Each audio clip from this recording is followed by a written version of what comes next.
Tanguay électronique, en première ligne.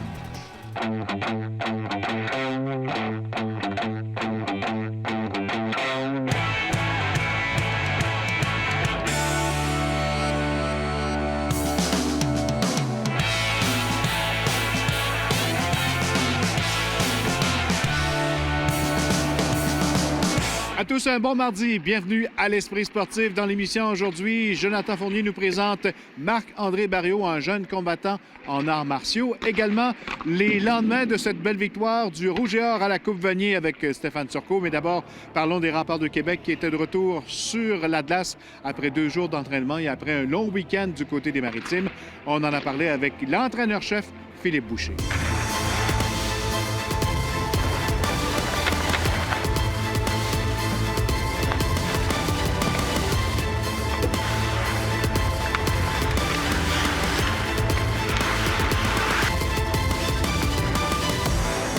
Les gars ont profité de quelques jours de congé, de retour à l'entraînement.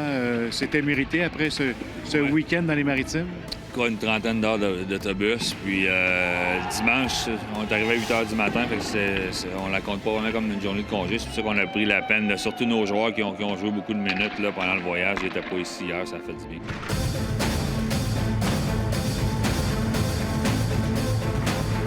Il y a des vétérans, évidemment, qui ont un travail à faire. Tu l'as vu durant ce voyage-là? Oui, nos vétérans ont été très bons. Écoute, nos leaders ont fait un bon job. Raph Maheu joue du très gros hockey depuis le début de l'année. McDougall en arrière, il joue vraiment du bon hockey.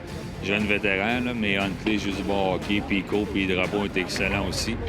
J'ai touché nos gardiens de but, les deux ont été bons. Puis à l'avant, les Boucher, Garneau, Kourachev, même si c'est un jeune, là, il joue comme un vétéran. Ils ont joué du bon hockey, puis Bonetski. Puis les autres ont suivi. Là. Bon pour l'ambiance, on le sent ce matin à l'entraînement. Bien, c'est l'ambiance qu'on veut. On veut que les gars... Écoute, c'est du bon temps pour eux autres. Ils ne le réalisent pas tout le temps. C'est probablement le plus beau temps de leur vie. Là. Fait qu'on veut qu'ils viennent à l'aréna, qu'ils travaillent tout en s'amusant. Puis c'est sûr, quand tu gagnes, mais ça aide.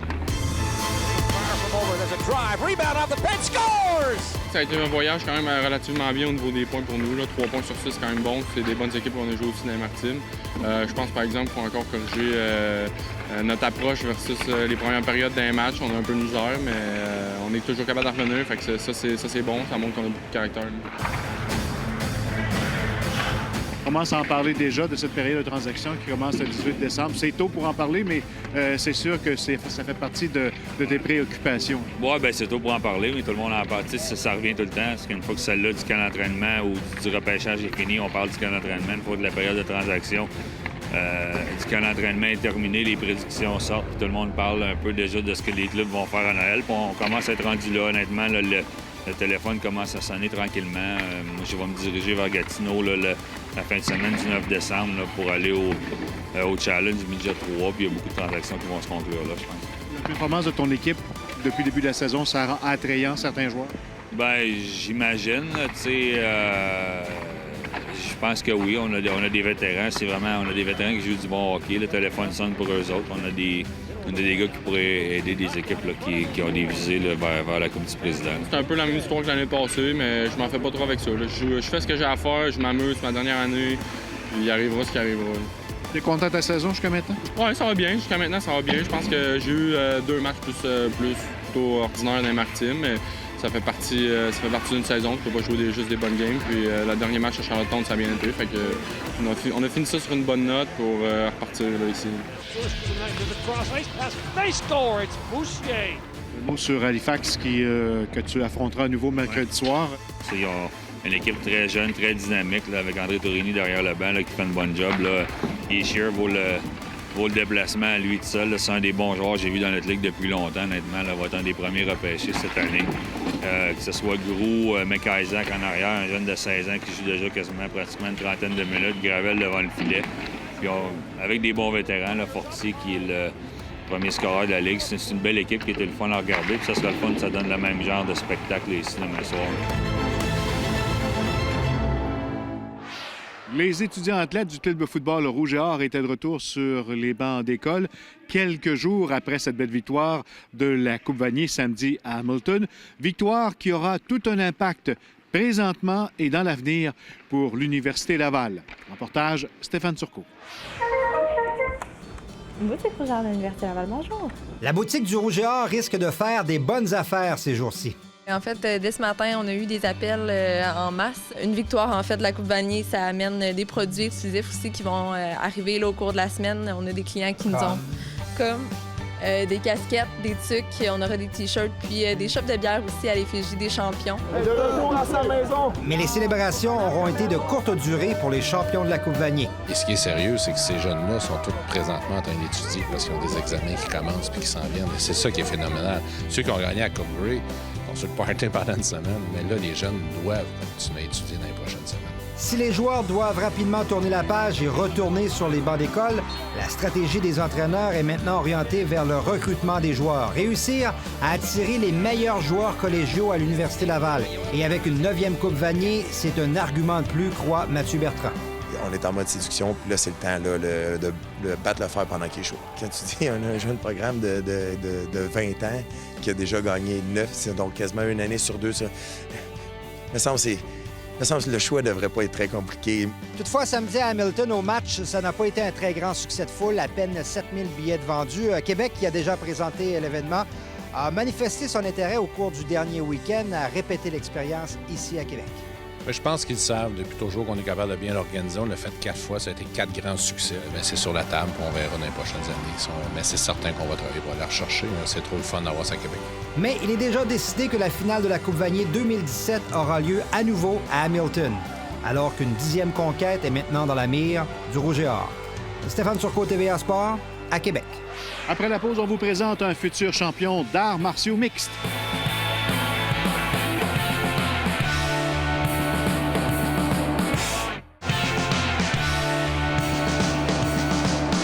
Originaire de Gatineau, mais installé à Québec depuis 5 ans, l'athlète en arts martiaux mixtes Marc-André Barriault marche dans les pas de Jonathan Meunier, qui vient tout juste de remporter une première victoire en UFC. Jonathan Fournier a rencontré l'athlète de 26 ans à l'entraînement au Nova Gym à Beauport.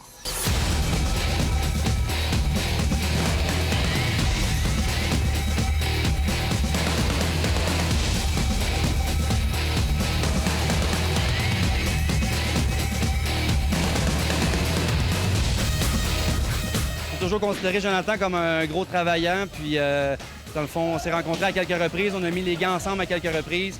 Très bon combattant, très bon technicien. Puis là, de le voir maintenant là, évoluer dans la UFC, puis avec une bonne performance comme il a fait samedi, c'est vraiment inspirant, puis je me considère être le prochain à suivre ses pas.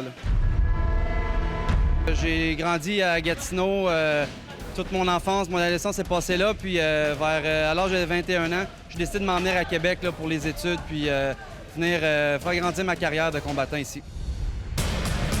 J'ai le surnom de Power Bar parce que dans le fond, c'est ça. Au secondaire, mon nom de famille, c'est Barriault, on m'appelait Bar.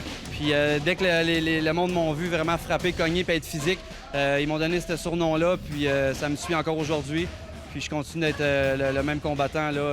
J'essaie d'évoluer aussi là-dedans. Après 8 combats amateurs, Marc-André Barriault fait le saut chez les professionnels et continue sur une lancée de victoires.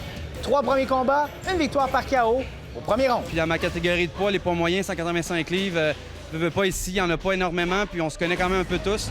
Puis dans le fond, là, j'avais un bon défi avec Jonathan Vallée, un gars de Montréal, un gars de 6 pieds 3, là, un bon combattant. On a fait un bon combat quand même, un 3 rounds, ça s'est passé, c'est fini en décision. Il est parti avec la décision partagée. C'est sûr que c'était une défaite, mais en même temps, j'ai grandi là-dedans parce qu'on a vu beaucoup de choses qu'on avait à travailler. Puis après ça, on a rebondi là, pour la suite des choses. On se retrousse les manches, on continue, d'autres combats qui ont... Oui, après ça, pas longtemps après, là, quelques mois après, ici à Québec, je me battais contre un autre bon, un gars du Saguenay, dans le fond, Martin Leblanc, un grand gaucher, un gars qui a une bonne fiche en boxe aussi.